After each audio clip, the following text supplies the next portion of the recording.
Advisory Commission. The time is 7:35, and I call the meeting to order and ask everyone to stand for the Pledge of Allegiance.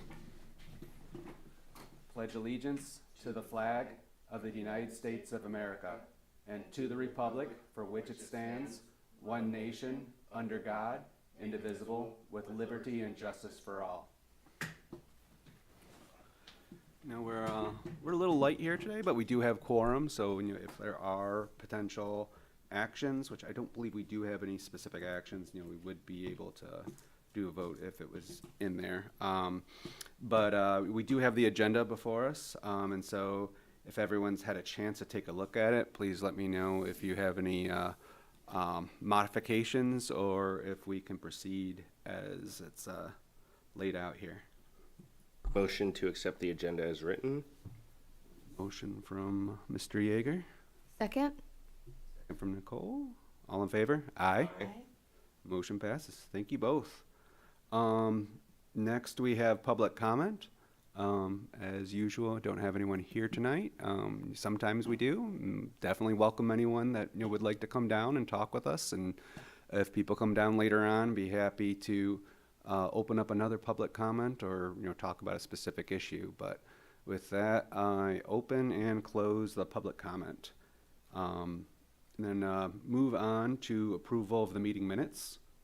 So Christine was able to put together our meeting minutes, even though she was not in attendance at the meeting last month. She's excused doing her witchly duties. So greatly appreciate her being able to do the overtime and review our meeting. Have to listen to me talk either way, and get us the meeting minutes over here. So. I thank you in advance for that, and ask if anyone has any specific questions or comments on the meeting minutes as presented.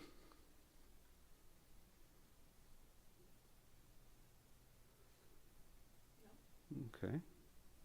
And I'll just say that we did have those 3 action items, about the wayfinding signage, about the the cost estimates for the bridge projects, or authorization for RFQ for the bridge repairs, and then also inquiring about the cost estimates for potential TAP projects. So that's what I recall as far as the action items. So I think we're good on that. So with that, entertain a motion to accept the meeting minutes. So moved. By Mr. Yeager. Can we get a second? I second. All in favor? Aye.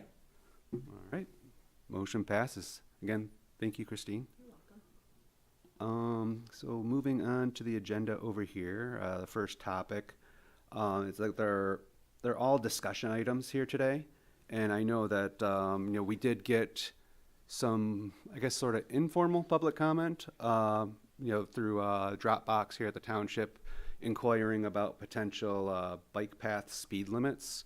And so I wanted to put that on the agenda here today, just to, again, talk about it and see if that's something that we'd be interested in, and feel if this is simple enough to do right away, or if there's any research or anything that needs to get done before people feel comfortable with that.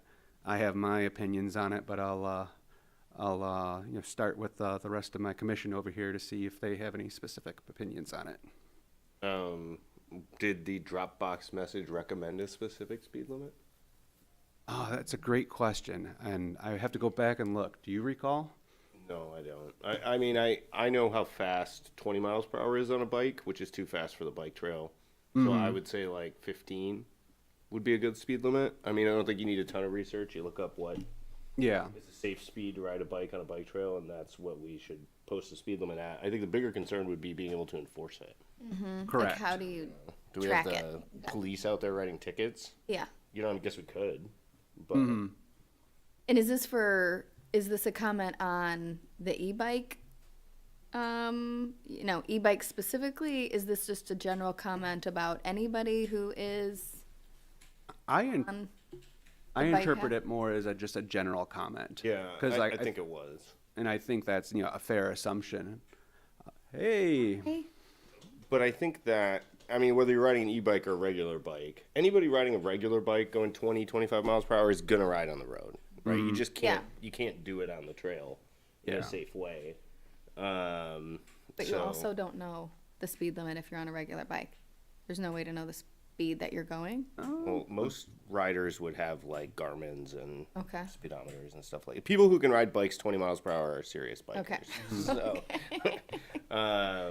Additionally, most people have a smartphone, and there's apps on the smartphone that can give you a definite approximation of your speed limit. One such app is Strava, and that's like free to use. There is like a more premium version that some athletes do pay for, but like anyone with iOS or Android device, I'm sure there's other phone systems out there that like there might be apps specifically for those too, but it's also like software that goes onto those bike computers and such that they're able to look at their speed over time.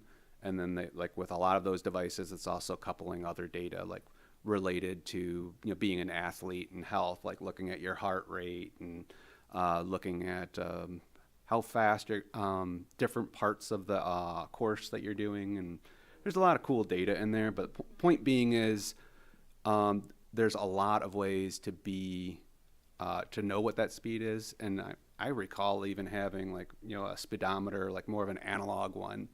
That you could get wheel rotation.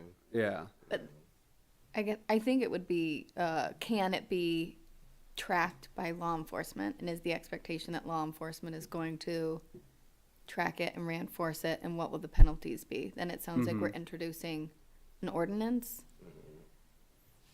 Yeah. Yeah, I mean, you could post a speed limit without having an ordinance to back it up. You would just have a toothless speed limit, right? It would be like a speed advisory. Okay. So Also do something where, I mean, like there's speed limit prudent or whatever, based on like the existing conditions. So, hey, the road is open. There's no one else around. I say road, but path is open. You might be able to go faster. Maybe you're going 15 miles an hour, but if there's a lot of people out there, walking or biking, having, a stroller or people with dogs on a leash, you got to go slower, and I think that's really what we're trying to get at, is to make people be aware of how to be courteous. And that would be like one thing is just, hey, 20 miles an hour is likely too fast on our shared use paths. And I think, almost to Nicole's point, I think it does come back to e-bikes though, because in order to go faster than 50, like if you're on a mountain bike, you're not going 15 miles per hour for very long. Right. Like you're going to gas out quick. Most people that can go faster than 50 miles per hour are riding road bikes, right? Or high-end time trial bikes or triathlon bikes, and they're not going to ride on the trail anyway. So really the people that would be breaking the speed limit would be e-bikes anyway, And maybe that's what was inferred. I mean, it's kind of hard to know if the person who wrote this comment was intending it to be specific to the topic of e-bikes and maybe getting a little bit more of a policy around how we're thinking about them on the island. And so I don't know if this is something that then moves to that subcommittee for consideration. I mean, honestly, I feel like while, e-bikes are most likely, and by e-bikes I'm talking about like any sort of like, e-motorized, bike-like, device on there, because like there, as mentioned before, there's legal e-bikes that are defined by state law, and then there's these other things that fall in this gray area. And so I'm lumping them all together by saying e-bike, but what I really mean is, just, analog bikes or acoustic bikes, like they can still break the speed limit too. And again, like if you have a good athlete out there, and like some people do feel more comfortable on the paths, it's like I think it should apply to them too. It doesn't matter if they're less likely to break the speed limit. Just like, hey, apply it across the board to all of the permitted users along the pathway. But I guess the question is, of course, you wouldn't say this speed limit is only for e-bikes or this, you Yeah, know, we that's what I wouldn't was make getting that at. differentiation. But I guess I'm bringing it up as I wonder if this was brought up by somebody in the community because of people using e-bikes and the speed that they're, you know, choosing to use on their e-bikes, and that maybe this is something that could be wrapped into a recommendation by the e-bike subcommittee versus something separate. Yeah, I would say so, right? I mean, how the e-bike subcommittee recommends that we address this could be a speed limit. Yeah, right. It could, Yeah, yeah, it could I be a mean, recommendation. Because I don't think just prohibiting a specific type of e-bike is going to solve the problem. Yeah. You know, because you still got the pedal bikes that can go fast too. Yeah. So By pedal a bike, you're saying pedal like, e-bikes. without a motor. the Oh, yeah. class 1 and 2 e-bikes can go fast too. Yeah, the class 1 and 2 can go up to 20 miles an hour. Class 3 can go up to 28. And then there's things that fall outside of those classes that can be going 40 or more. And again, like all of those, like, I think, yeah, the speed is the major issue. And so like if you're able to regulate speed and, you know, let people know about it, and hopefully people are courtesy enough to like realize if they're accidentally going faster or they don't know that like the issues related to speed, that once they do know that they will comply.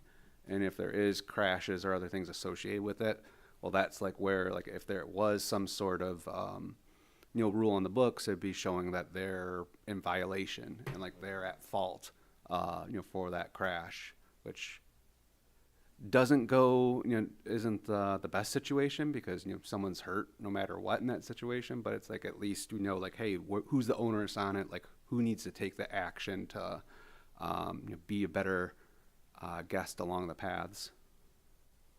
Yeah. So, I mean, yeah, I would feel comfortable, you know, looking at, you know, 15 miles an hour.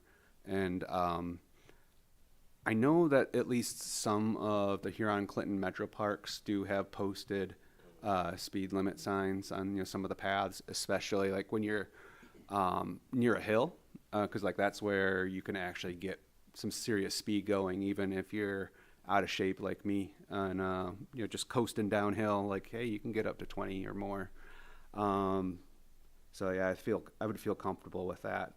And then you can always look at like how there's, you know, vehicle speed feedback signs where you can look into like, hey, is that something that you can do along a path, or on certain days you might be able to do some, you know, limited education enforcement. But I think there's different ways out there to like get the word out about the speed limit and try and get people to start obeying it. But it's almost like it's a part of just being a good pathway user and like having that etiquette. So it's like, well, how do you pass someone that's going slower in general? How do you give them enough space? You know, what do you say? Do you have a bell? And like being able to like, you know, to ring that to let people know.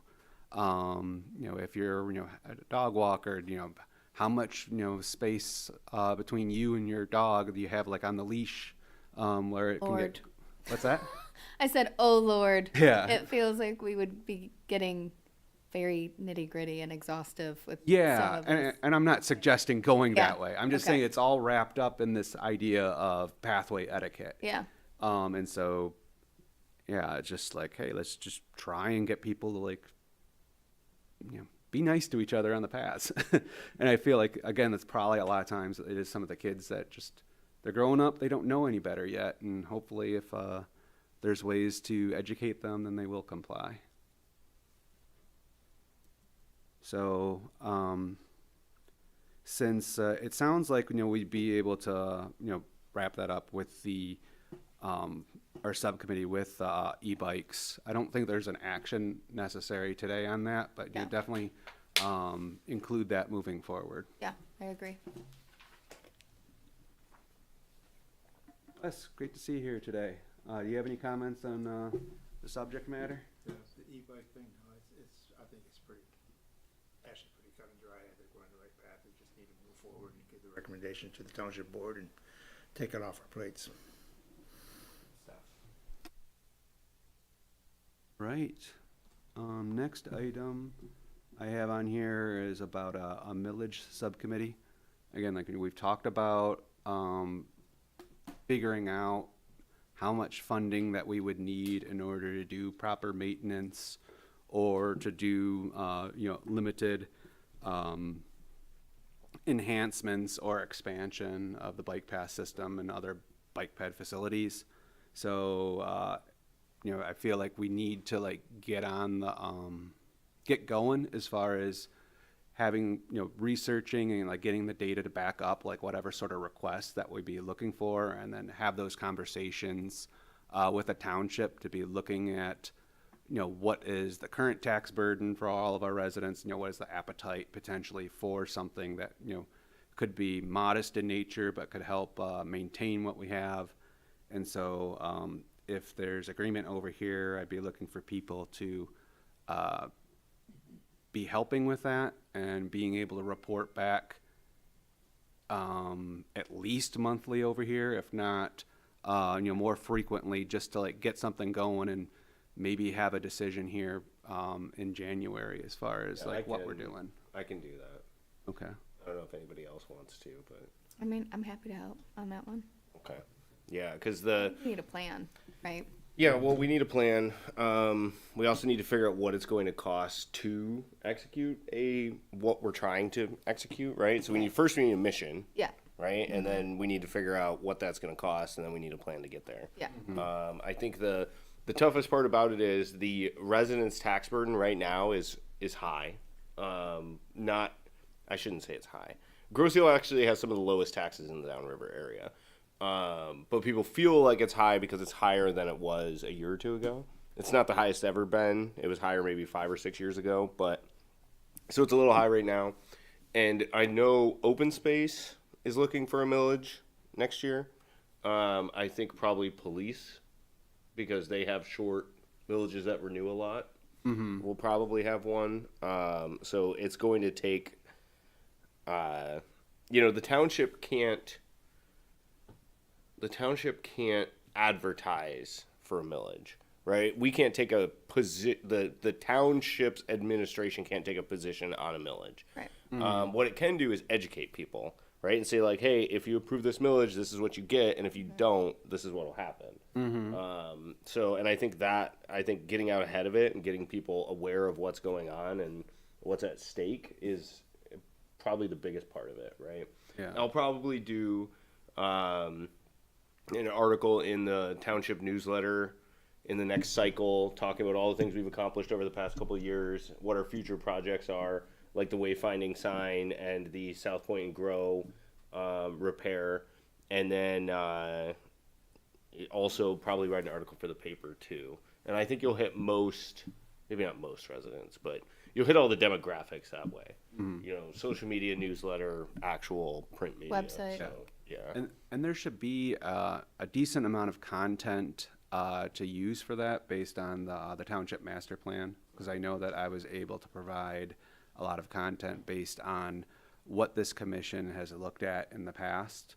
And so again, sometimes, some projects kind of like, fall out of favor and other ones like are moving forward. But in general, like it hasn't changed that much in the last 10 years or more. And so I feel confident that you could look at that as, at least a starting point. And I feel like you'd want to do at the very least, okay, bare minimum, if we want to keep up with like asphalt, with the bridges, with, maintaining both like the grass cutting, but like any sort of other vegetation removal, what does that cost? And I know that, our current millage, like it was roughly about like $90,000 that we were getting every year. And was it like an eighth of a mil? I can't remember what it was. It wasn't but significant. yeah, It wasn't. and like it was barely enough to like cover what we had. You have to like save up over multiple years in order to do, a minimal amount. And so, yeah, kind of looking at that and looking at the different scenarios. So like that's part of it. And when I meant by like appetite, like what could be entertained, Jameson, I know you were saying like, well, the tax burden or like the tax rate is high right now, but it's not the highest it's ever been. So it's like, okay, well, looking at like what has it been, what's the high, what's the low, where are we at right now? and we can kind of figure out, okay, well, where might be a decent sweet spot for advocating for, at the very least, like I said, keeping up with what we have right now.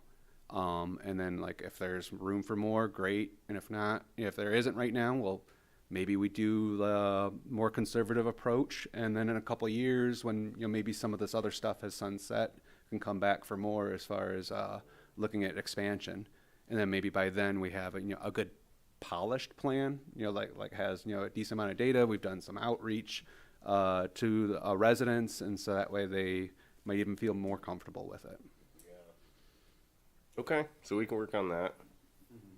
And I'm happy to assist as well. But I feel like I'll probably be jumping from whatever committee to other, ones just to provide background as well as, just, technical assistance. So I appreciate the two of you taking the lead on that, and I'll be happy to join.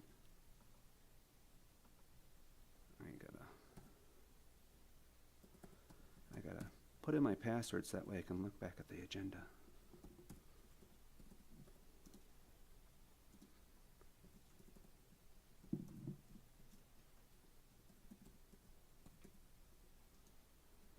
Okay, the next item I had in here was just about commissioner projects. And so just like how, Jameson and Nicole volunteered to be a part of, a village subcommittee. And I know that Alan and Nicole were looking at, doing the e-bike subcommittee. I'm requesting that every commissioner kind of look at where they feel like they could be helpful and, take on a project or two and be able to come back every month, at least every month, and have a report on what's going on. And if there's additional information that between meetings, as far as, discussion, again, as long as it's not quorum and we're not,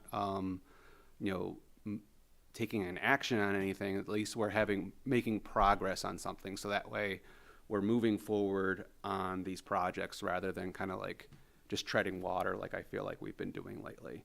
So I asked by next month, definitely think of one or two things that you could move forward on. And some of these, I know some people are already doing stuff, so I'm not accusing them of not. You just be reaffirming what you've done in the past, and if there's anything else you want to add in, great. But just that way we make sure we've got coverage and spreading the work out a little bit. The last item that we have over here is about updates. And so the first one is about the e-bikes and the E-Motos. And so I'll turn it over to Nicole. Yeah. So Alan and myself had a meeting on Friday, October 3rd here, and it also included the chief of police, the chief of fire, and the supervisor. And at that meeting, we shared some initial ideas about next steps. From there, I shared with that group a initial recommendation for looking at the ordinances that we currently have and a lot of the research that Alan has provided and coming up with an initial pass on making some changes. So that is currently being reviewed by the members of that group. We can come back in the next month and give more specifics around, we're outlining kind of what the next steps will be, how we get the community involved, have an opportunity for input, and then what the process would look like getting it in front of the board for approval, making sure that the lawyers are looking over each of those elements. And so I think we're making good progress in getting things on paper, and we need to continue to move things forward. Great to hear. And I do know that other communities across both the state and across the across the nation are looking into this national issue. So I'm hoping that whatever we do as far as recommendations, there's a periodic re-examination or kind of look at what's going on, and so that way it's not just a static one and done, but kind of learn from what else is going on out there and be able to modify it so that way it works the best for the most number of people. Yeah, Alan did a great job at pulling together some resources across other cities. He also looked at and provided the group with some Michigan rules and regulations on e-bikes, and so all of that has been taken into consideration on the initial recommendation, and something that we're definitely including in coming up with those proposals will be. Awesome. Yeah, because I know like the League of Michigan Bicyclists, as well as like the Michigan Trails and Greenways Alliance and others like at the state level are looking at potential regulation one way or another, especially on differentiating those three classes of e-bikes versus everything else that's out there, and better defining what those are, and so that way you can differentiate and say like those aren't e-bikes. Those things maybe they're not allowed in certain situations, or you need like more like permits or anything else to do them, is where like protecting at least some of these like e-bike classifications for that they're easier to still access and use, because they help out people of all ages and abilities to be able to bike. So great to hear. Yeah, and we definitely don't want to, reinvent the wheel, if you will. We definitely want to leverage what's kind of already in progress and working well for some of these communities and what Michigan is instituting. And so we'll be looking at just incorporating as much of that as possible, but obviously making it work for this community in particular. Any other questions or comments for Nicole? No. Hearing none. Thank you. Great job. Yep. Great update. Yep. Next item is about the wayfinding plan. So at the last meeting, we did take action on the different proposals and did select Giffords Webster. And I do know that as like one of the last actions by Ross Claro is that he did reach out to let them know that we did make that decision. But as we all know, Ross has taken a position at a different municipality within the region, and so I believe the township is currently looking at different people to fill that void, and like have someone as a replacement. And so it might be beneficial to like see like how long that's going to be, as far as like having someone be more of a steward of a project like this. And so I'm just thinking like I did let Giffords Webster know that, hey, we haven't forgotten about it. Like, like here's the situation is that, we're down a staff person and we're all volunteers over here. So it's harder for us to be able to manage it. And so like they are aware, we're keeping up the communication, but I think it would be good just to see what's going on with the township and what's the plan for when they'll be able to fill Can you that refresh void. so we voted to approve that, did we not? And fund Correct. it out of our budget Okay. versus the grant. But it never went to the township board because I am not sure why it didn't. I'll find out. And I'm not sure like if that needed to go or if that was like a final action on our part, given like the amount of money that it was. So yeah, if Jameson, if you don't mind seeing like if it does need to go to the township board, that would be great to get it on the docket, because that'd be like one less thing that we need to accomplish once we have identified, who's going to be the leader for the project. Because while it's coming out of our budget, it's more than just a BPAC thing. It's like it's including open space, and it's including the Grosville Nature and Land Conservancy, and there's thought, think like connect to the different assets out there, including like the downtown. And so I feel like while we definitely want to have like a lot of input into this, and maybe majority of the project is a BPAC thing, is like there needs to be someone else that's able to communicate with like the other groups that are involved with this. Yeah, I talked to the liaison for open space, Michelle Bartlett, trustee Michelle Bartlett, and also Joe, the supervisor as far as DDA goes. And I didn't couch this with them at the time, but my thought would be if they want signs, that we could append them to our contract at whatever cost we're paying, right? Okay. And that would ensure that they all kind of have the same theme and design and everything else. I think that's probably the easiest way to do it. Mm-hmm. Like, hey, we went out and did this thing. If you want to be part of it, here's how much it'll cost you to get Yeah. on board. And I don't know if all of the different committees have funding available for it, but maybe if they don't, it's like where the township might be able to assist, I like mean, I know outside of DDA, our DDA certainly does. Yeah. Open space, I don't know what their budget's like this year. And then Nature and Land, of course, is a private nonprofit, so that I wouldn't be privy to what their spending is. But, Trustee Bartlett is actually on the Nature and Land Conservancy board as well, so I'm sure she could yeah, bridge that gap. good. So, do I understand correctly that next steps would be that Jameson is going to see if it needs board? It needs board Approval? approval. It does need board Yeah, the approval? reason it Okay. probably hasn't had it is I assume Ross probably didn't get it to Derek before The last meeting? packing his office, and it just never made it to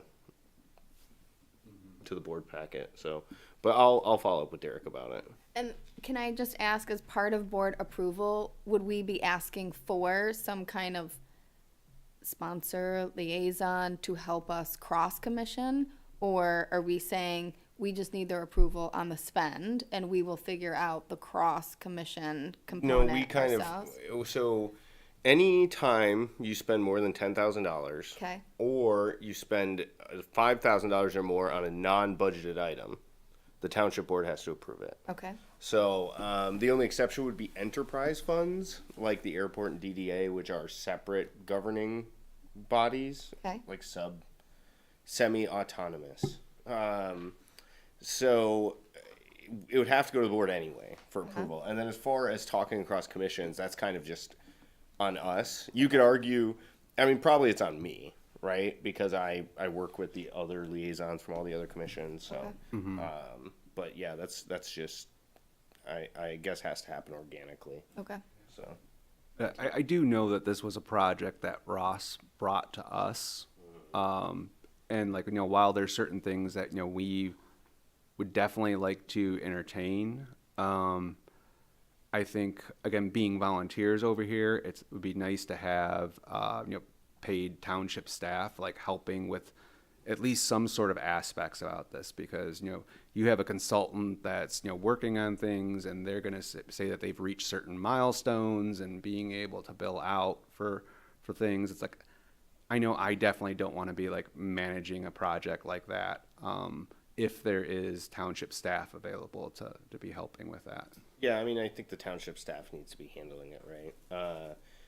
Derek's currently covering Ross's duties right now, but Ross wasn't the only person working community development, right? There's Brittany. The guy's name eludes me right now, but he's the like the local engineer, does like the permit approvals and whatnot. I think there's one other person in that office, so we could certainly get at least administrative support. okay. Yes. That's That's really what I was, I didn't eloquently put it, but that's what I was looking for, is, having that administrative support. And ideally not waiting for a replacement for Ross to get that, I think is Right. also the ask, right? Yeah, I mean, if Yeah. it's available, by all means. I was just, that's what I do that's what I get for assuming, but, I didn't think there was anyone available. So, yeah, let's definitely investigate Okay, that. and I'll ask all the questions. Thank you. I'm happy to ask the questions. Okay.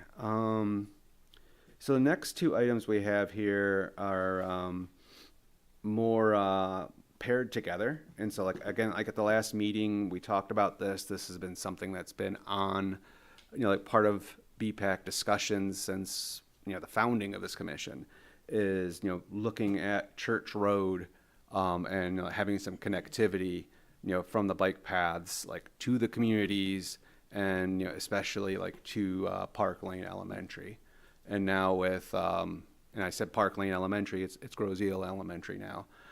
So yeah, going from two separate elementary schools to one combined one provides even more impetus for us to make sure that there's safe travel, to the school. And it's just a glaring gap that we don't, like we have our two of our most populated, dense subdivisions, that are adjacent to Church Road, don't have direct access to the bike paths, as well as like the school is over there. So it would be great to be able to start examining what would it take to create safe passage over there. And so, again, like the most logical thing, but, I'm not specifically saying it has to be this, but, because I want the goal to be safe passage in general. But, looking at a potential, sidewalk on Church Road where there's a gap. So it's like we have a sidewalk from Thoroughfare at least to Park Lane. But there's a gap between Thoroughfare and Meridian. And then we don't have any sort of crossing of, to get people from the east side of Meridian to the west side where the bike path is. So, we talked about, getting estimates for this. And I know that I did talk to Sahil from CE Rains, who is our engineering consultant. And he said that, he would be able to do that, to reestablish those connections. I have to go back to look to see if I don't think that one specifically required township board approval. There's another one that does. The project would, Because but of the just cost. looking into the project. would. Correct. Yeah. We're just looking at what are the options out there? What Yeah, are some that's just a BPAC. back of the envelope like costs for doing this? Basically kind of do some fact finding. And so we're reopening that up, and hopefully we'll get a little bit more information on that, and then we can start looking at one, engaging with the residents in the corridor, and you're talking to them, talking to Wayne County about what they would need, as well as identifying potential funding in order to make that happen. Can I ask if this would be a project outside of, like, Jameson, the work that you said that you would kind of spearhead on the millage and coming up with a plan? That could be part of it, right? Yeah. Gap filling. Yeah. Or, Assessing reinforcing the- crosswalks or, Yeah. we could put any of that kind of stuff in there. Yeah, it's just like, like this one is like, hey, I want to make it a priority is like doing this, as opposed to like, if you're looking at totality of like all the different projects that are out there and getting consensus on, okay, how much are we asking for a millage in the near term over here? I just want to make sure that we're moving ahead with like, what can you build there? Like what would like, what are those impacts? And then like, what's it going to cost? And then once you have that information, that obviously goes into the larger picture for looking at a millage question. Are you suggesting that we might be able to pay this prior to doing any kind of millage, that we would have enough budget? I'm just thinking that, I just want to make sure that it doesn't get lost. Yeah, I mean, it could be priority one, right, Yeah. of a plan. I hear what you're saying, Brian. Excuse me, Brian, but we're sidewalks are not in our books of responsibilities. Am I correct? Like we don't have specific funds just for sidewalk repair in general. Sidewalk repair. Sidewalks I are remember in the past there were some sidewalks that the school wanted repair, or some small asphalt paths, basically sidewalks widths that they wanted to repair that was on the school properties and stuff, and they wanted us to pick up the cost for that. The Church Road thing, you got several constraints there. You got the ditch on the south side of the road. The path will have to go on the south side of the road. That's where it makes the most sense. You've got a drainage problem with the drainage in there that could be solved, but you got large established trees in there that are very, very healthy. They're not diseased. They don't need to come down. And so the amount of property you have to work with between the road edge and those trees, you're not going to get a bike path in there, I don't believe. correct. The best case scenario, you're going to get a sidewalk, and sidewalks, I don't believe, are part of the bike path. Well, they're not part of the bike path, so our funding isn't appropriate to be used for sidewalks, but that doesn't mean that this commission doesn't consider all forms of non-vehicular locomotion, right? Okay, that's fine, but I'm just looking at how, when it comes to us to pay for this, and how it will be funded. Will it be coming out of our funds and maintaining a sidewalk versus maintaining a bike path, which we have enough trouble trying to do right now? I mean, I think that's a great question to like keep in mind, but I don't think that like it should stop us from like doing the. No, I don't think it should investigation. stop, because I think it's going a direction that's not Yeah. an asphalt path. And, say that we have funded, I believe we have funded sidewalks, in some capacity in the past, or at least it's been entertained.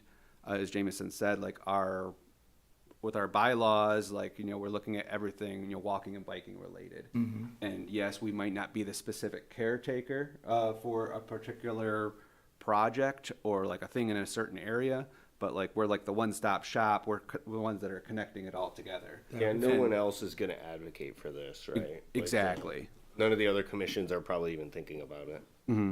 And, a simple thing could be, well, if this is a sidewalk and, like the logical place for it would be, with BPAC, it's like, well, we're going out for a millage. You make sure that the millage language specifies that sidewalks can be included a part of it. And like, you provide some sort of stipulation on like how that is, and, it's part of a plan, or like, we dictate so that way. It's like, the onus isn't on us to pay for every single sidewalk that's already out there in existence as far as repairing it and like out of our specific budget. Actually, that's the homeowner's responsibility. Correct. Yeah. So I'm just saying, like, just providing that nuance that enables us to be able to pay for the construction of, sidewalks or other types of improvements outside of a defined shared use path or bike path, as a colloquial word.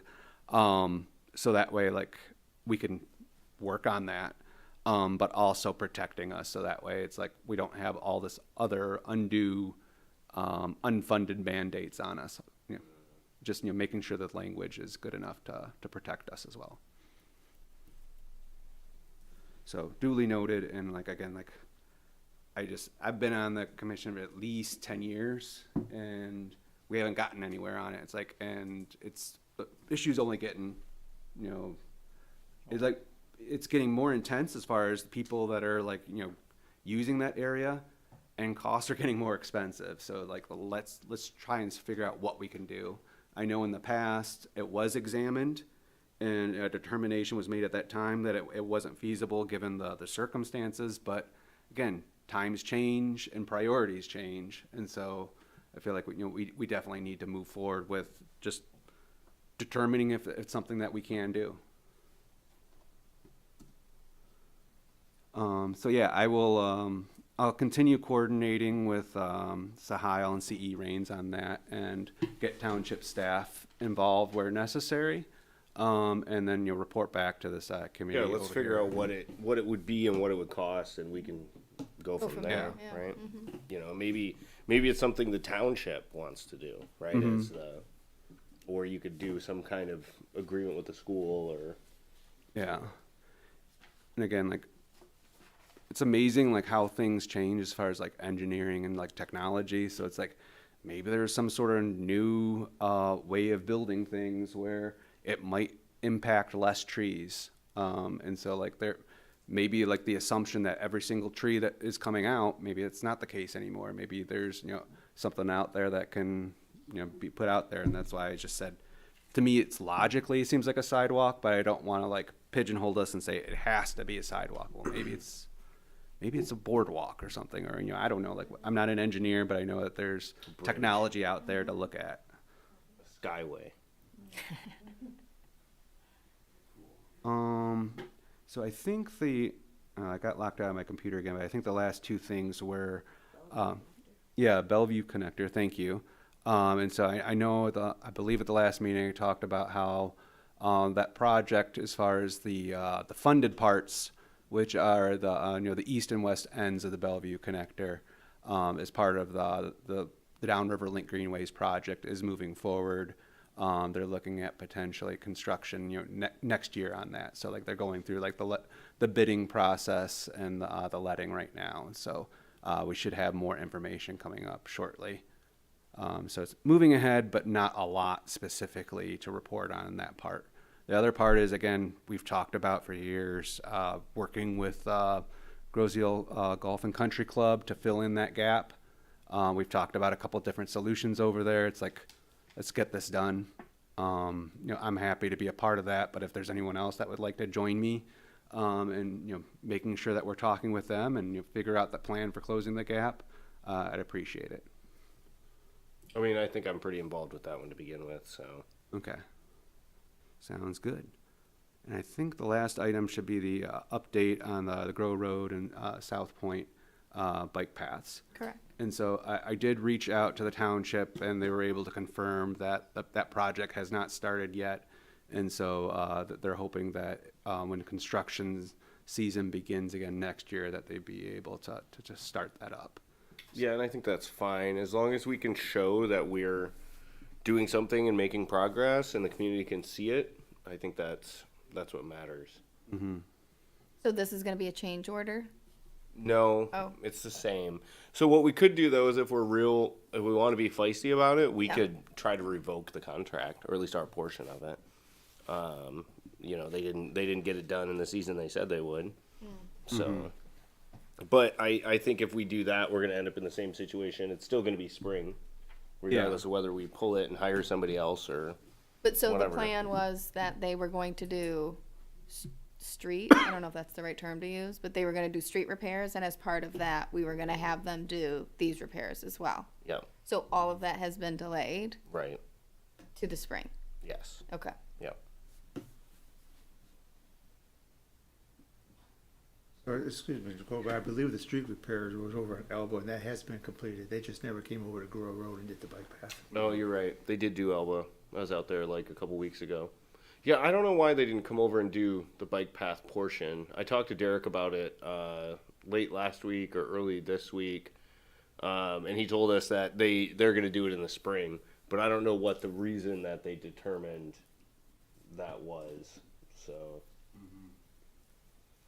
I know we want to be I flexible. mean, that was one of the but- reasons why we went with them, because it was on the island. They were supposed to. Yeah, they were assured supposed us to. that they was gonna be there, I agree. and then then it ended up being a second mobilization cost that was figured into the bid, and now they didn't do anything, so it was definitely a remobilization that we're paying for, et cetera. I mean, they're going to and be the we're ones delayed. paying for it, right? I mean, the amount we're paying for the project doesn't change. No, it you know, doesn't change. So I guess if they want to lose money. So, yeah, that's been definitely pushed to the spring. If that's the end of your agenda there, because I don't have it in front of me, Brian, the last thing that needs to be brought up is that administration needs to give CE Rains official authorization to do a RFP if we're going to repair the Thoroughfare Bridge. Yes, thank you for that. They would like to get that wordage and details and stuff done this winter. So as we put it off for bid in the spring and start soon as school is out and do the normal construction period, which is June 15th to Labor Day for the completion date. Yeah, so I guess that's just a motion in our next meeting to direct, or to recommend the township board direct CE Rains to begin engineering on the Thoroughfare Bridge, right?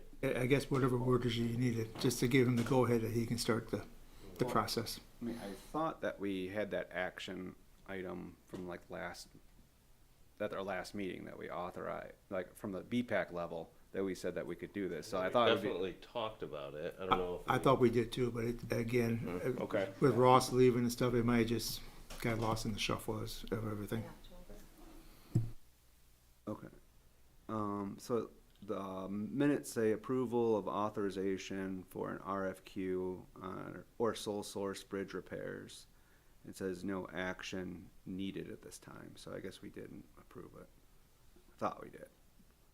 So yeah, Yeah, so in order for CE Rains to do this work, right, they're going to charge the township their hourly rate for however long it takes. So you need the board to approve the use of CE Rains outside of their retained capacity, or beyond their retained So- capacity. I guess my question would be like, why isn't it something that's like part of their retainer? Like I know like generally, engineering consultants and planning consultants, they get, a specific amount of money every month or like every period and able to, As things come up. Yeah, for I mean, the I'm general sure things and, they'll like, do general stuff, like looking at our looking at the repairs for Groh and Southpointe and stuff like that. But if you want them to build an RFP or an RFQ, that is not within their Retainer. right. That's typically the department that builds that. You know, so if like DPS needs a new elevator at the wastewater treatment plant, they're going to put that RFQ or RFP together, and then CE Rains is going to check it, and the lawyer is going to check it. But if we want them to do it from the ground up, that's a little different. But you're saying that they're going to do it at an hourly rate. Well, you know, how many hours is it Well, I going don't to know take? that they're really going to And- do it at an hourly rate or whatever, right? I'm just saying Okay. the township board has to approve it because it's going to cost money that BPAC isn't going to pay. You know, so Okay. You didn't see this in the past, Brian, because in the past, I basically put the stuff together and township managers, board official, and Rains reviewed it, approved it, and then it went forward. I'm not doing that this time. It's RFP, and so he needs authorization to start the process. yeah, and maybe we could talk to Derek and he could do the RFP instead of having CE Rains do it. Yeah. Right? Or have DPS do it or something like that.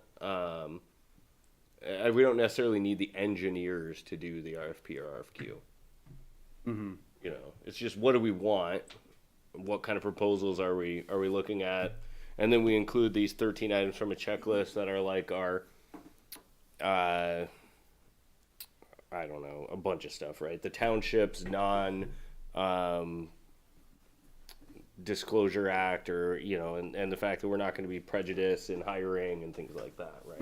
So Yeah. I mean, my major concern is just make sure like everything that's needed for the, you know, like to keep the bridges in good shape is like included as part of the, you know, the RFP or the RFQ or sole source, you know, whatever document we have I'll to put ask together. Derek about it for a And- thoroughfare bridge, and maybe we don't need a board action Okay. if we keep it in house. Yeah, because I know, you know, Wes put together some pretty good information about like what was needed. So I guess, you know, if Derek feels comfortable on that, or, you know, another township staff feels comfortable on that, that would be good. And if they have questions, they can reach out to us. And if they don't feel comfortable, then, yeah, you know, kicking it over to CE Rains. Okay.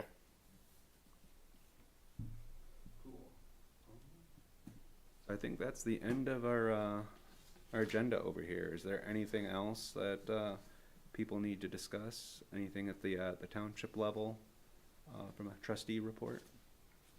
I don't think there's anything specifically impacting BPAC and our activities. You know, I mentioned previously, I think it's important that we start communicating with the community at large about what we're doing, what we're going to be doing, where we're going, and how we're going to get there. And I think we start that now. So when it does come time for us to ask the people, you know, whether they want a bicycle and pedestrian millage, that they've got all the information and they've been well educated on it, so they can make, you know, a well informed decision. So Sounds good. then I'll spearhead that. Okay. Yeah, I'd be happy to provide content, and, you know, if you're able to like I'll probably need frame some it. info. Yeah, I'll probably need some info from you as I get into it.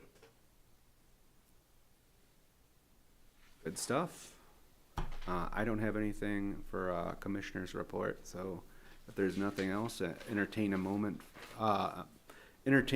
for adjournment. Motion. Second? Motion by Wes, second by Jamison. All in favor? Aye. Motion passes. Thank you, everyone. We close the meeting at 8:29 p.m. Everybody walk, bike, drive safe.